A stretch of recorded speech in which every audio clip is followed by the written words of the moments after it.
Good morning, guys. So today is going to be a bit of a different video, more of a sat down exchange between you and me.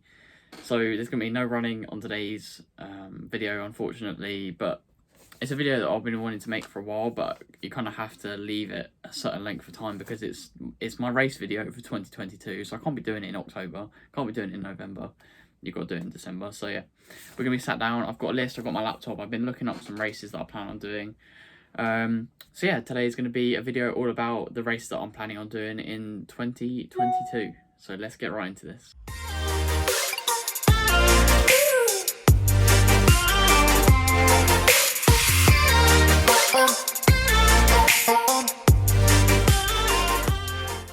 So guys, yeah, we're going to be going through my 2022 list of races that I plan on doing. So a big mistake that I made this year was doing way too many races. I feel so raced out now. So my plan for next year is to reduce the number of races I'm doing, have more peak races, have some tune-up races for those peak races, but ultimately trying to reduce the number of junk races that I'm doing. Don't get me wrong, I love racing. It's what keeps me motivated during training, but I've got to that point now where I feel like I've done way too many races. I wasn't getting hyped for them. I was just kind of going, got a race on Sunday, like it's whatever. So yeah, the plan is to keep it a lot more low key in terms of the number of races, but try and increase the quality of the races. So I've got some months where it's a bit more quiet, which is what I want really. So yeah, I'm going to be taking you through my plan for 2020. So guys, the format of this video is going to be split up into 12 months basically. So I'm going to do 12 sections, January through to December, break down what races I'm doing, which ones are my key ones, which ones are my peak ones, and then which ones are a little bit less important to me. So yeah, let's crack on with January. January is actually one of the busier months in my race calendar that I've made just now. So I've actually got 3 races in January. It's not ideally what I wanted to do. It just so happens that one of them is a club race. So it's a race that's put on by Victories Kent Athletics Club, my club. And then the other 2 are cross-country races, which I don't really have any control of when they are, and there's only one of them, so I don't really have a choice of just doing another one, because there's just only one of them. So I've got Kent Championships cross-country, which is on the 9th of January, so that's at Brands Hatch. So that's, everyone in Kent will obviously know about that one. So it's basically where Kent select their team.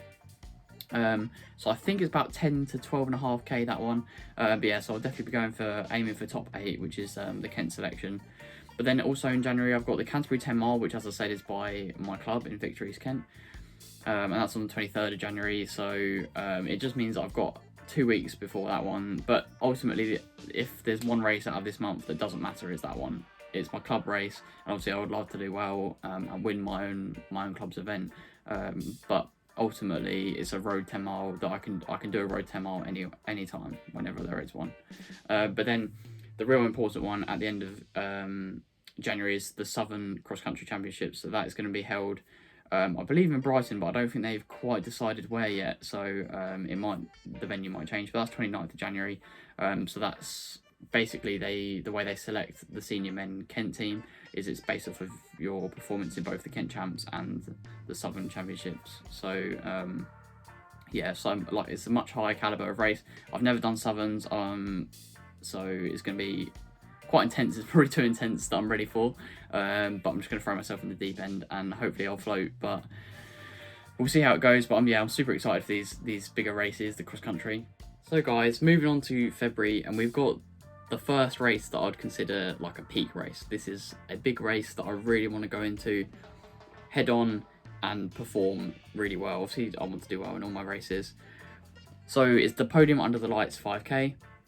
So it's basically replaced the Armagh 5k for any of you who have heard of that event before.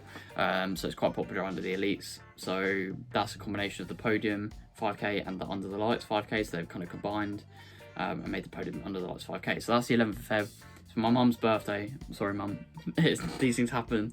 But I'm sure we'll make a day out of it, take mum out for dinner or something up in London. So yeah, it's in Battersea Park. So really excited for that one. It's a really quick road course around Battersea Park. So be definitely aiming for sub 15 there. It's my next chance to beat my 5k PB, so that'll be interesting. And then at the end of February, I've got the National Cross Country Championship. So again, a big cross country race that I've never done before. Pretty much everyone in the country does it from a cross country perspective.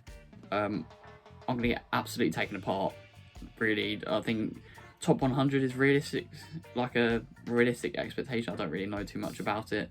But yeah, so that's 26th of February, and I don't really know where it is. I think it's Parliament Hill, which is meant to be really hilly, never done it before. So yeah, super looking forward to that as well. Moving on to March, I've actually got a pretty low-key March at the moment.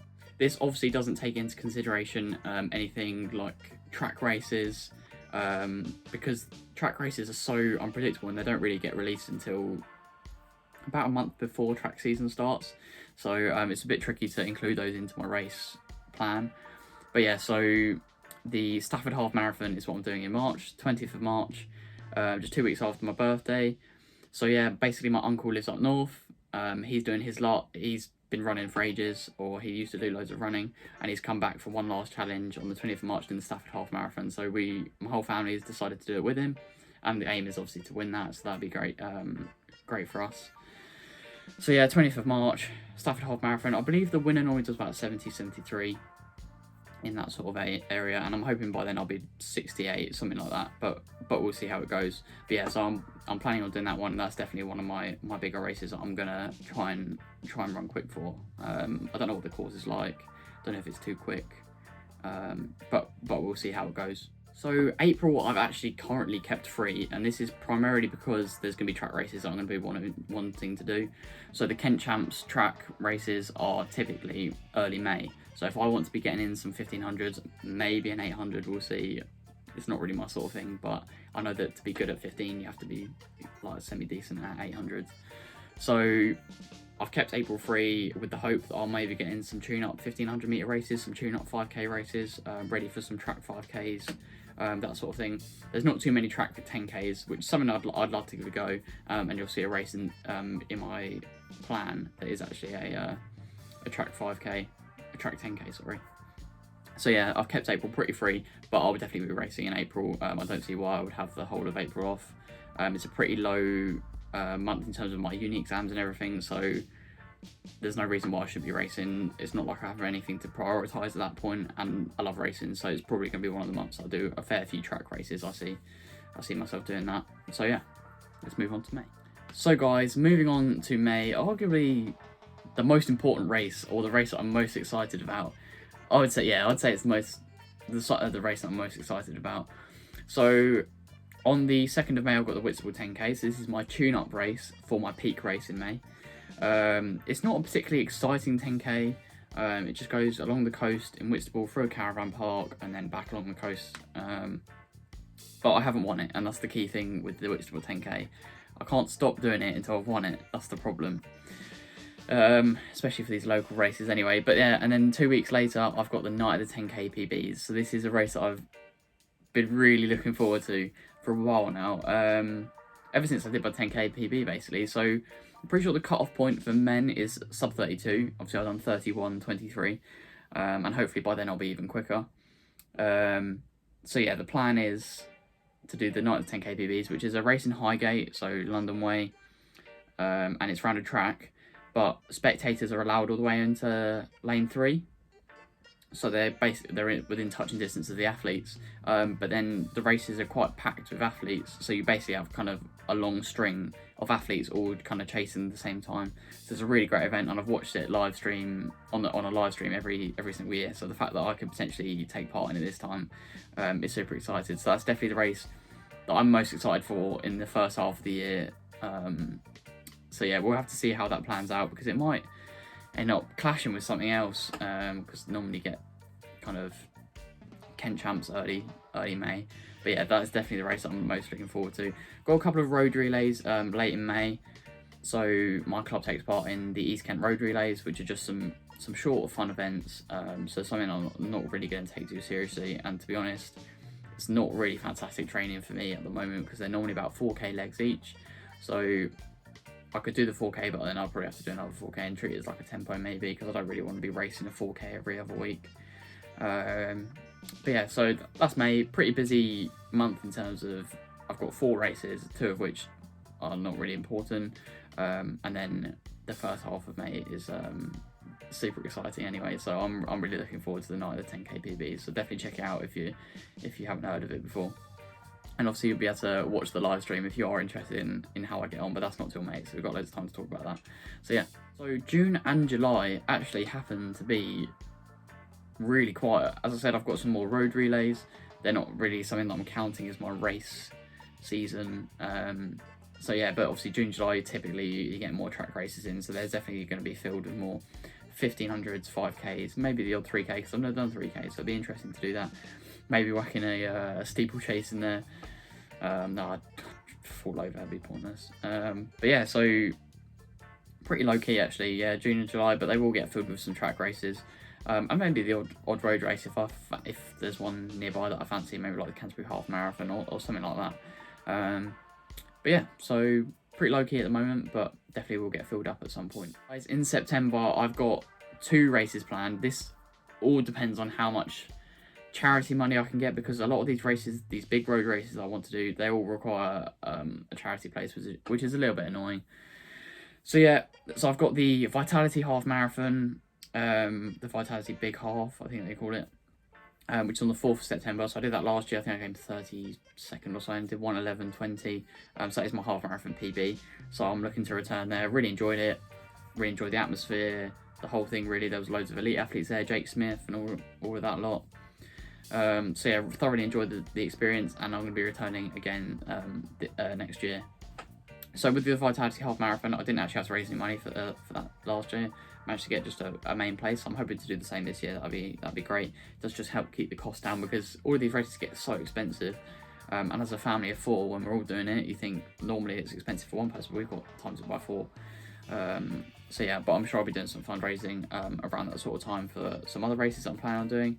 But yeah, and then a week later, I've got the Great North Run. Fingers crossed that I can get the elite time, which is sub 69, I believe. So I'm hoping to have got that early in the year, so I can have an elite place, which would be super cool. But if not, I'll be doing it anyway as a charity place, hopefully. So yeah, that's on the 11th of September. Really looking forward to that, all the way up in Newcastle. So yeah, that's on the 11th of September, so super looking forward to that as well. And the final race that I've actually got planned in 2022 so far, obviously this is all going to be subject to change, because we're a year behind, right? So, and that is the Great South Run. So that's a 10 mile. I know some friends of mine have done it, and it's a super quick course. So it's definitely something I'm going to be aiming to do. Maybe go sub 50 if I'm about that sort of time then. But we'll have to see really. So yeah, that's 16th of October. Super looking forward to that. I just hope it doesn't clash with any uni exams. Pardon me. So I've been for a recovery run this morning. Been chugging the water ever since, and it's made me a little bit gassy. So yeah, so Great South Run. Looking forward to that one as well, actually. Probably not as much as the Great North Run, because the Great North Run's got so much more heritage, being the biggest half marathon in Europe. So yeah, that is my laptop keeps making funny noises, even though I've muted it. I think it's emails. Anyway, so yeah. So guys, that has been my plan for 2022. If I'm honest, going into this, I thought it was gonna be much like many more races than I've actually planned. But it's actually a really nice feeling, and I'm really glad that I've sat down and done this, because now I go, well, dab the brakes. It's gonna be fine. I'm not over racing. I definitely don't think there's any month, bar maybe January with the 3 races, that I'm overdoing it. So yeah, really looking forward to 22. I think if I can stay injury free, fingers crossed, touch wood, 2022 could be my year in terms of just making that extra leap in terms of getting a bit quicker. So yeah, thank you guys for tuning in. I hope you've enjoyed this video. If you want any kind of recommendations for some races to do, drop me down some questions in the comments. Please like, subscribe. It's obviously free for you guys, and it means a lot to me. And obviously share with your running buddies if you have enjoyed the content. So yeah, sorry it's been a bit more of a conversational video today, but there'll be some more running on the channel soon. So I hope you've enjoyed, guys. I wish you all the best if you're running, and hope you have a great Christmas. So I'll catch you in the next one. Peace.